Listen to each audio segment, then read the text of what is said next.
మాది పార్వతీపురం జిల్లా సాలూరు మండలం బుధవారవరం పంచాయతీ.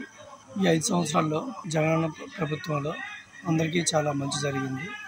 ముఖ్యంగా పిల్లలకి కానీ, వృద్ధులకి కానీ, మహిళలకు కానీ అన్ని విధాలుగా సాయం చేయగలిగారు. 2 సంవత్సరాల కష్టకాలంలో కరోనాలో కూడా అందరికీ వైద్యపరంగా చాలా మంచి చేశారు.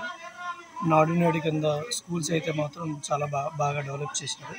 పిల్లలు ఇంగ్లీష్ మీడియం కానీ, విద్యా దీవెనని, వసతి దీవెనని, అమ్మఒడి అని ఇలాంటి చాలా పథకాలు పిల్లల గురించి అయితే చేశారు.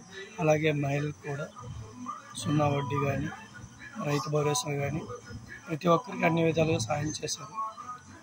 అలాగే అభివృద్ధిలో కూడా మన ఆంధ్రప్రదేశ్ చాలా బాగుంది. ఆయన వచ్చిన తర్వాత ఈ ప్రభుత్వం అయితే చాలా బాగుంది. ఇంకా మళ్ళీ జగన్ గారు వస్తామని మేము కోరుకుంటున్నాం.